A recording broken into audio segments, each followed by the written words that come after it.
Berjumpa lagi dalam permenungan kita edisi Jumat 5 Mei 2023, pekan keempat Paskah. Bacaan-bacaan liturgi hari ini, bacaan yang pertama dari Kisah Para Rasul bab 13 ayat 26 sampai 33 dan bacaan Injil dari Injil Yohanes bab 14 ayat 1 sampai 6.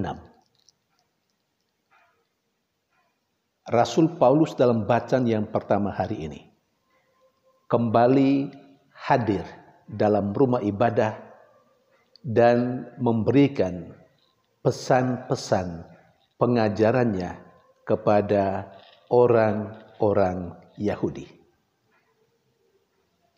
Apa yang Rasul Paulus katakan? Rasul Paulus bercerita secara singkat tentang Yesus Kristus yang diutus oleh Allah untuk menyelamatkan manusia, yang kemudian ditolak oleh para pemimpin agama Yahudi, bahkan tanpa kesalahannya, lalu kemudian dibunuh. Namun Paulus juga menegaskan bahwa apa yang dialami oleh Yesus itu merupakan penggenapan dari apa yang ditulis tentang Dia dalam seluruh perjanjian lama. Perjanjian lama boleh kita katakan berbicara tentang Mesias, tentang Yesus yang akhirnya harus diutus oleh Bapanya untuk mengembalikan manusia yang sudah keluar dari lingkaran kasih Allah karena dosa manusia pertama. Andai kata Allah tidak mengutus putranya melalui sengsara wafat dan kemudian kebangkitannya, manusia akan tetap tinggal di luar lingkaran kasih Allah. Kalau kita melihat kembali sejenak tentang awal mula kehidupan manusia, menurut kitab suci, manusia diciptakan oleh Allah. Kita kenal dengan manusia pertama. Lalu kemudian Allah menempatkan mereka di Taman Firdaus. Dan karena mereka tidak melaksanakan apa yang diperintahkan oleh Allah, Allah mengusir mereka keluar. Saat itulah manusia dengan Allah tidak lagi berada dalam satu lingkaran kasih Allah, lingkaran yang sama. Katakan tepatnya, manusia akhirnya keluar dari lingkaran kasih Allah.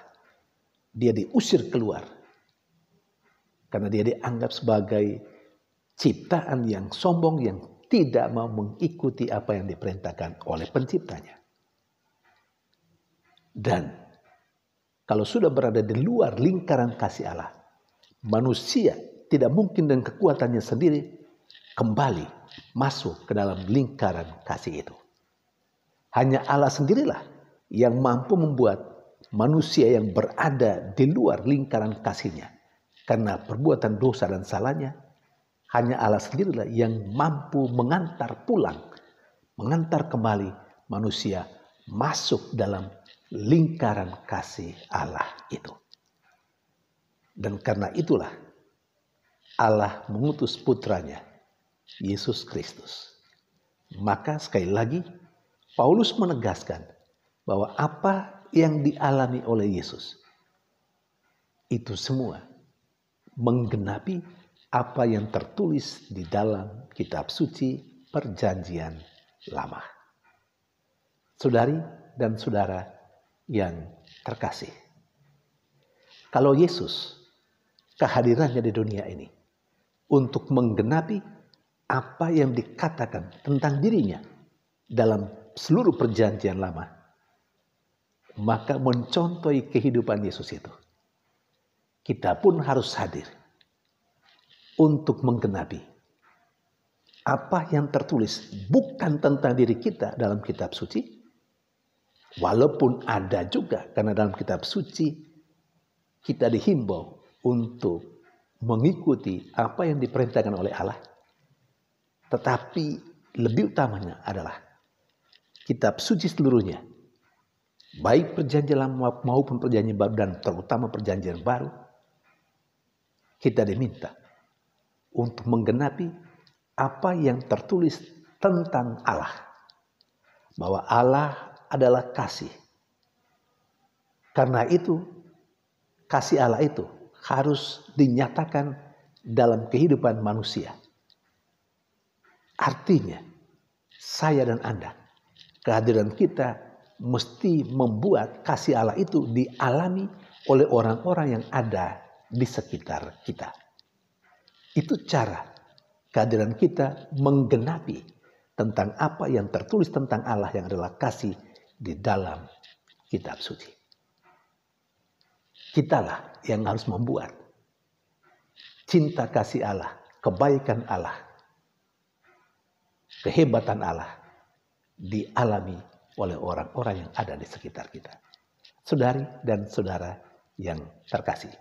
Sementara dalam bacaan Injil Yesus berbicara dalam perpisahan. Ketika dia mau berpisah dengan para muridnya, para rasulnya. Ia rupanya melihat bahwa sedikit ada kecemasan dalam diri para rasulnya. Karena itu ia berkata, janganlah gelisah hatimu. Saudari dan saudara yang terkasih. Wajar saja bukan? Ketika para rasul sudah hidup kurang lebih selama 3 tahun bersama dengan Yesus. Bagaimana mereka mengalami kebaikan Yesus, kehebatan Yesus. Bagaimana mereka mendengar pengajaran-pengajaran Yesus yang luar biasa. Bagaimana mereka menyaksikan perbuatan-perbuatan Yesus yang luar biasa. Mujizat-mujizat yang dikerjakannya. Dan sekarang, Yesus harus pergi. Namun sebelum Yesus pergi, Yesus mesti melaksanakan apa yang dikehendaki oleh Allah Bapanya. Dia harus menyelesaikan misinya, yakni menyelamatkan manusia dari dosa dan kesalahan, dari kehancuran hidup yang kekal. Dengan cara mau menderita, mau mati di kayu salib, kemudian dikuburkan dan bangkit. Saudari dan saudara terkasih, mungkin saja kita juga mengalami rasa cemas dalam kehidupan kita. Karena mungkin berbagai macam persoalan yang kita hadapi.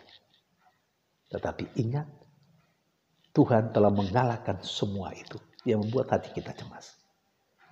Tuhan berjanji bahwa Dia akan kembali untuk mengambil kita supaya di tempat di mana Dia berada, kita pun berada. Memang dalam bacaan Injil hari ini, sebenarnya juga Yesus mau mengajak kita untuk melihat hidup kita ke depan. Yesus mengajak kita untuk memiliki sebuah orientasi hidup ke depan. Hidup bersama dengan Allah sendiri. Tetapi kita pertama-tama diberi kekuatan dan peneguhan selama kita menjalani hidup di dunia ini untuk jangan pernah takut. Jangan pernah cemas. Karena Yesus selalu ada dalam dan bersama dengan kita. Saudari dan saudara terkasih, semoga kedua bacaan liturgi hari ini juga memberi kekuatan kepada kita dan inspirasi bagi kita untuk kembali menata hidup kita.